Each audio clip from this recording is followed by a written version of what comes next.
नमस्कार प्रिय मिथुन राशि वाले, मैं हूं एस्ट्रोलॉजर डॉक्टर रवि गुप्ता और स्वागत करता हूं आज के मेरे बहुत ही खास कार्यक्रम में। प्रिय मिथुन राशि वाले, मैं आज आपके लिए जो जानकारी लाया हूं ये बहुत ही महत्वपूर्ण है। मैं आज आपको बताऊंगा कि गोचर में एक बहुत बड़ा बदलाव हो रहा है।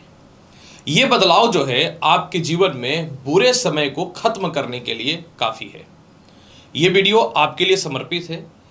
मैं आपको बहुत ही स्पष्ट तौर पे बताऊंगा कि गोचर में कौन सा ऐसा बदलाव है जो आपके जीवन में आपके बुरे वक्त को समाप्त करेगा और ये समय कब तक रहेगा। ऐसे तो ये वीडियो जो है चंद्र राशि पे आधारित है। आपको अपना अगर चंद्र राशि पता है तो आप इसके अनुसार जानकारी को देखिए। अगर आपको अपना चंद्र राशि नहीं पता है तो आप इस वीडियो को नाम या लगन के अनुसार भी देख सकते हैं। तो चलिए मैं अब आपको बताता हूँ कि गोचर का ऐसा कौन सा बदलाव है जो आपके जीवन में बुरे वक्त को समाप्त करेगा। मिथुन राशि वाले, देखिए हो क्या रहा है। 1 मई 2024 को दोपहर का 1:50 से लेकर के 14 मई 2025 तक देवगुरु बृहस्पति जो ग्रहों में सर्वाधिक शुभ फलदायी होते हैं और आपके लिए ये कर्म और सप्तम भाव यानी आपके जीवन में सीधा व्यापार और विवाह के कारक होते हैं। तो ये जो है अपनी मित्र की राशि मेष को छोड़ करके तटस्थ राशि वृषभ में प्रवेश कर रहे हैं।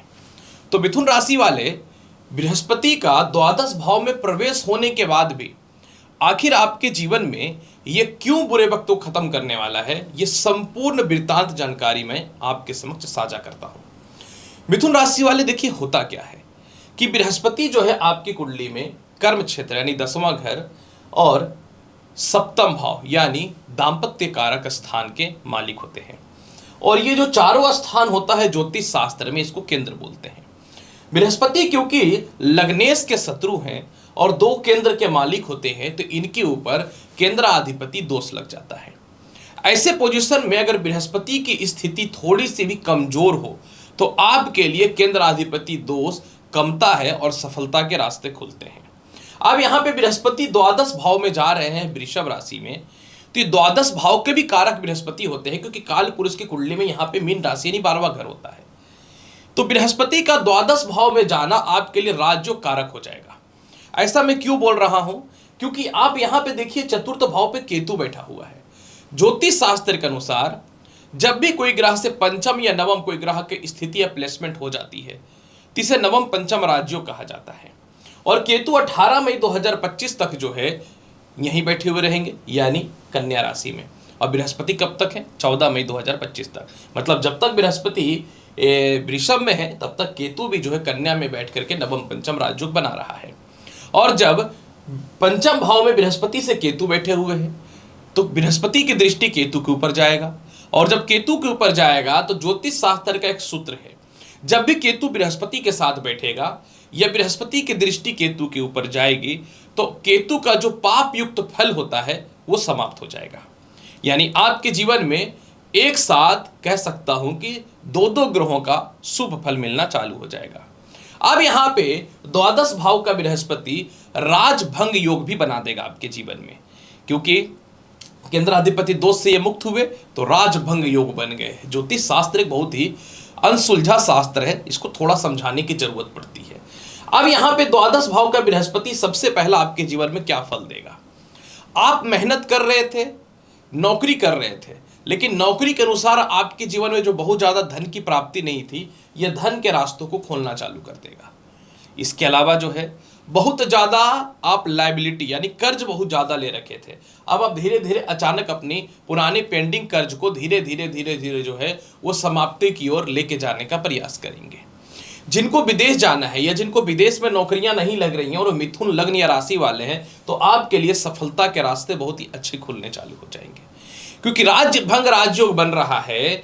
और बृहस्पति का द्वादश भाव में जाने से आपके दाम्पत्य जीवन में जो अस्थिरताएं थी, इसके अलावा दाम्पत्य जीवन में कह सकता हूं कि अविश्वासिता थी, वो ठीक होता हुआ नजर आएगा। सप्तम का मालिक का द्वादश में जाने का मतलब ये है कि जो द्वितीय विवाह करना चाहते हैं, जिनके द्वितीय विवाह में समस्याएं हो रही थी, आपके लिए संभवतः ये बहुत बढ़िया अच्छा फल नजर आएगा। जो काफ़ी समय से घर में बैठे हुए हैं, जिनको नौकरी का कोई सपोर्ट नहीं था, जिनके पिता का स्वास्थ्य काफ़ी खराब चल रहा था, जिनको सीनियर के द्वारा कोई लाभ की स्थिति नहीं मिल रही थी, अचानक मिलना चालू हो जाएगा। इसके अलावा द्वादश भाव का बृहस्पति आपके जीवन में आपकी ज्ञान को बढ़ाएगा, मतलब आपकी ज्ञान, सोशल ज्ञान को बढ़ाएगा, जैसे कि पारिवारिक ज्ञान को भी बढ़ाएगा। परिवार के लोगों की बातों को आप सुनोगे। आपके नीचे जो अधीन में काम कर रहे हैं 6 महीने से आपके खिलाफ थे, वो आपके फेवर में आएंगे, क्योंकि आप उनसे तालमेल अपने ठीक करने चालू कर दोगे।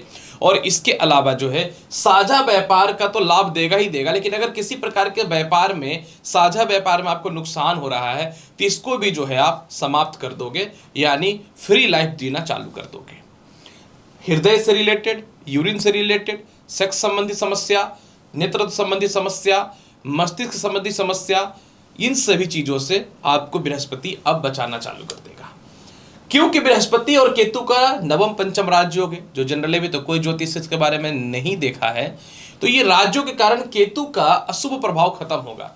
यानी 1 साल से आप घर बनाना चाह रहे थे, नहीं बन रहा था, वो बन जाएगा। माता से कलेश था, वो ठीक हो जाएगा।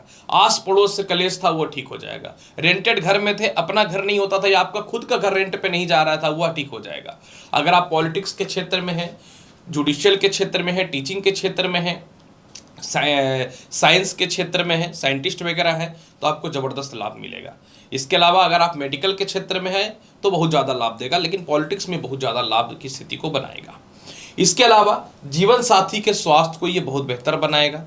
जिनके विवाह नहीं हो रहे थे, विवाह की स्थितियों को ठीक करेगा।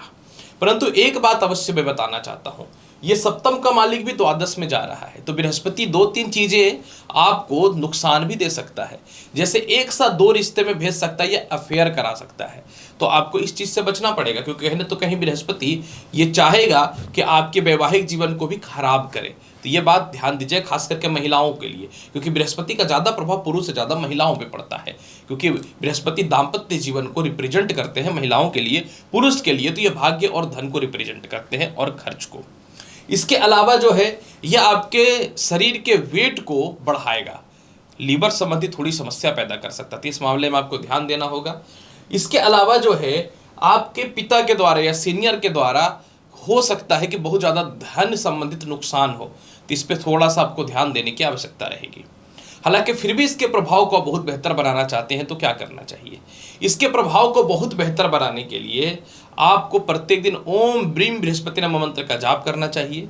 हल्दी और चंदन का तिलक लगाना बेहतर रहेगा। और जिनको नौकरी वगैरह में बदलाव करना है या व्यवसाय में बदलाव करना है, आप 1 मई के बाद कर लीजिए, ऑप्शन बहुत अच्छा मिलता हुआ नजर आएगा। तो प्रिय मिथुन राशि वाले, कैसा रहेगा आपके जीवन में बृहस्पति का यह परिवर्तन, और क्यों बुरा समय खत्म हो रहा है, अच्छा समय आने वाला है, इसके संपूर्ण विश्लेषण मैंने कर दिया। उम्मीद करता हूं कि बताई गई जानकारी से संतुष्ट होंगे। चैनल पर नए हैं तो लाइक करिए, शेयर करिए, सब्सक्राइब करिए। मिलता हूं अगली वीडियो में और महत्वपूर्ण और ज्ञानवर्धक जानकारी के साथ। तब तक के लिए नमस्कार, अच्छे से रहिए, धन्यवाद।